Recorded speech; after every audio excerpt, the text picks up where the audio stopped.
Welcome back to another episode of Local Roots. Hi, I'm Todd Studer. Well, we've been having an awful lot of heat lately, and if you attended any of the games at the College World Series, you were well aware of that. But it looks like a bit of a cool-off this week. We are expecting rain, and I know that we could really use it in our area. So just one of those nice, gentle, slow rains that last about a week. Wouldn't that be nice? Trying to get the groundwater up a little bit. And I think we're going to get a fair amount of moisture this week, at least according to my phone. And, you know, the phones are never wrong, right? So we'll just go with that. A few weeks ago, we brought you a series on the county parks around Pottawatomie County. And there's a park that is not part of pot conservation, but actually is involved. It's part of the Council Bluffs park system. And I was there last night, and I thought, you know what? We should do a feature on that park. And that park is Lewis and Clark Monument, and right off of Monument Road. And I'm going to tell you a little bit about the history of it and the way that it's used now, and that is coming up very, very soon. Walking through the facts, how the monument came to be, how it ties into early American exploration, and why it's still important today. So that is today's show. Castle & Associates of American Family Insurance is your local insurance provider for all of your home, auto, life, business, and farm insurance needs, with 4 convenient locations in Council Bluffs, Trainer, Bellevue, and Elkhorn. They are local and in your neighborhood, ready to help you navigate the complexities of insurance today.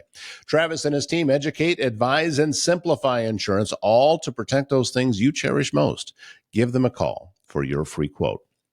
Do you have a leak, a clogged drain, or planning a big remodel? Waldstein Plumbing in Council Bluffs has you covered. Fast, reliable service and expert craftsmanship, handling everything from small repairs to major installations. And also, with all of this heat, how's your air conditioner working? Have you been having some issues with it?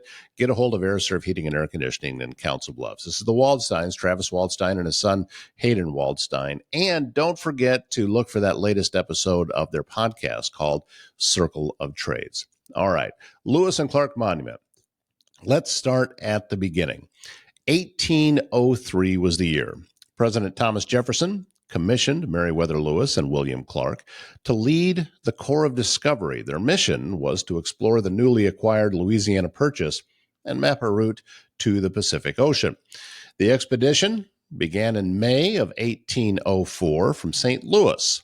And on August 2nd, 1804, the Corps held a council with leaders of the Oto and Missouri tribes near present-day Fort Calhoun, Nebraska, across the river from modern-day Council Bluffs, Iowa.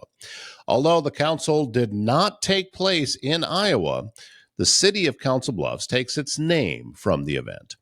At the time, the area was part of the larger region known as the Council Bluff, not plural, a term used in Lewis and Clark's journals to describe the high ridges along the Missouri River. The council was the first official meeting of the council was between the U.S. government and native tribes west of the Mississippi River during the expedition. Lewis and Clark used the meeting to announce U.S. sovereignty following the Louisiana Purchase, distribute peace medals, and request peaceful cooperation with settlers and future traders. There were no treaties signed. It was largely symbolic, aimed at asserting presence and promoting diplomacy. So, you fast forward 130 years, and in the early 1930s, as the U.S. prepared to commemorate early westward expansion, communities along the Lewis and Clark route began lobbying for permanent historical markers. And the Lewis and Clark Monument in Council Bluffs was part of this effort. Construction began in 1935, was completed the following year in 1936. The monument was funded and supported in part by the Works Progress Administration, or WPA, a New Deal agency that provided jobs during the Great Depression. So here's a few key facts about the Lewis and Clark Monument. The monument is located in Monument Park, which is part of the Council Bluffs Park System. The sculptor was Harry E. Stinson, and the design was produced in collaboration with the city and federal agencies. The structure is made of Vermont granite and features relief carvings representing Lewis Clark and the native tribes they encountered. The carvings are symbolic rather than literal, meant to honor the broader impact of the expedition rather than replicate a single scene. The monument was officially dedicated in 1936 with the city and state officials present. It quickly became a staple of local heritage education and regional tourism. So, the Lewis and Clark Monument site within Monument Park is a 35-acre public space on the northern edge of Council Bluffs. The location was chosen not only for its scenic views of the Missouri River Valley and downtown Omaha, but because of its proximity to the expedition's original route. A few of the features of Monument Park include paved and unpaved hiking and biking trails, overlooks with views of the river and metro area, interpretive signage about the Lewis and Clark expedition, parking lot and basic visitor amenities, and of course, a regular maintenance is provided by Council Bluffs Parks and Recreation. The park is used by school groups, also tourists. There's some history enthusiasts that love the park and local residents, such as myself, seeking outdoor recreation. By the late 20th century, weather and time had taken a toll on the monument. So in 2002, the city of Council Bluffs undertook a major restoration project. This included cleaning and sealing the granite surfaces, repointing mortar joints, replacing damaged plaques and signage, and improving lighting and accessibility. The restoration was part of a broader local effort to promote heritage tourism and integrate city history into public spaces. Today, the monument is well maintained and regularly visited, particularly around the 4th of July, and we'll talk about that in a minute, and also on Lewis and Clark commemorative dates. So if you look at the historical accuracy and tribal recognition, in recent years, there's been growing interest in ensuring that historical sites also reflect the experiences and voices of Native communities. Although the monument honors the 1804 Council, it does not depict the Oto or Missouri tribes in detail, nor does it portray the complexities of Western expansion. So local and state historians have supported the addition of interpretive panels acknowledging indigenous perspectives.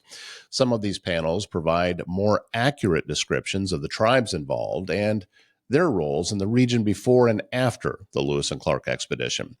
Discussions have also included consultation with tribal leaders on potential educational updates to the site.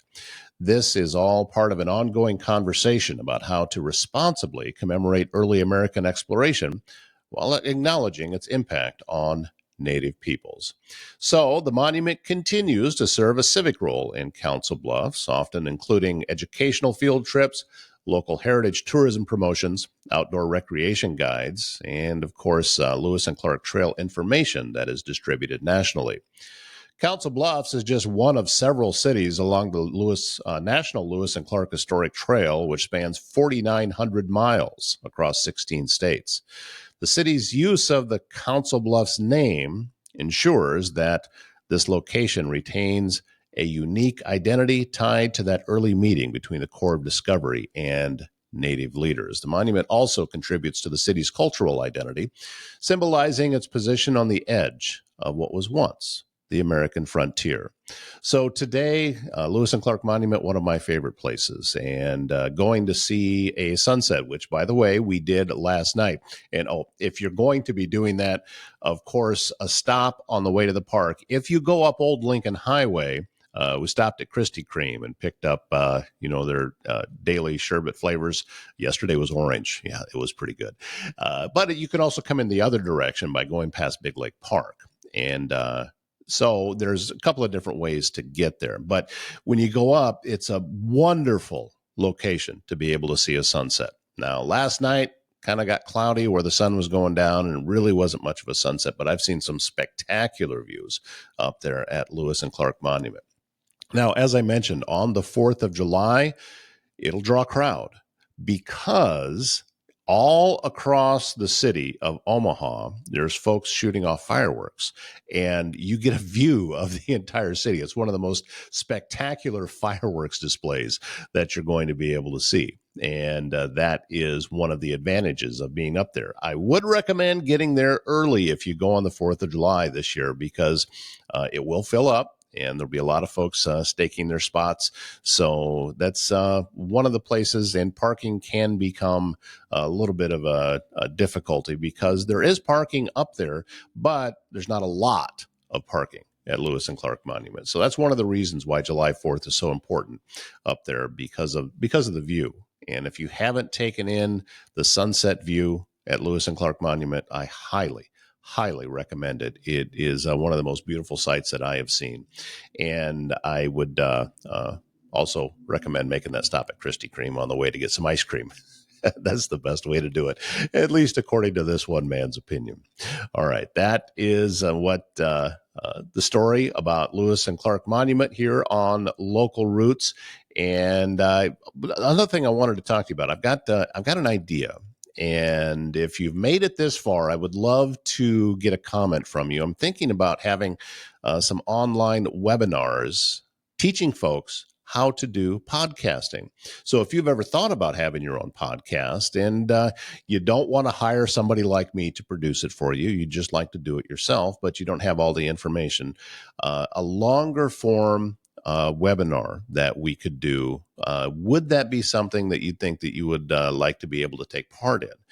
And so just leave a comment here. You can obviously send me messages through Facebook, or you can leave comments on YouTube, or just send me an email, toddstuder@gmail.com. I would love to be able to hear from you regarding that webinar idea. Do you or does someone you love need in-home care? Well, Home Care Advocacy Network helps you maintain your own privacy in your own space while still receiving care and support with a personalized touch. Aging in place can be critical for many people. Home Care Advocacy Network can meet those needs with an understanding that assisted living is best at home. HCAN of Southwest Iowa brings the personal touch to care at home in Glenwood, Council Bluffs, Red Oak, Clarinda, and all the surrounding communities. Visit hcan.com/Southwest Iowa to learn more. And if you need precision metal fabrication done right, look no further than Foxco Fabrication in Council Bluffs. From custom welding to large-scale manufacturing, bringing your ideas to life with expert craftsmanship and cutting-edge technology. Whether it's industrial, commercial, or custom fabrication, they're going to get the job done on time and built to last. Take a look at their website, foxcofab.com. One other thing that we didn't mention about Lewis and Clark Monument is there is one of the best mountain bike trails there. So if you're into mountain biking, I would encourage you to check that out. I hiked it one time. And again, it's for mountain biking and hikers, but it's a single lane. And sometimes the curves are kind of tight and you can't really see around the curve. So if you're hiking out there, be aware of where the mountain bikers are, because when they come popping around that corner, they may not see you in time. So my recommendation, just give them the right of way, step off the trail, and make sure that everyone stays safe. The day that I was there were no mountain bikers. I think the main reason was because it had rained the day before, so it was a little bit slippery, but it took a while. I was out there for close to an hour and a half to do the entire trail, and it just goes back and forth, and you kind of feel like you've stepped away from civilization for a while. It's a very, very well done trail, so it's a good addition that we have here in the Council Bluffs area. That wraps up today's edition of Local Roots. And again, the Lewis and Clark Monument in Council Bluffs isn't just a granite sculpture. It's a physical reminder of a pivotal moment in American history and also a piece of our local identity. My name's Todd Studer. We'll see you back here again tomorrow morning.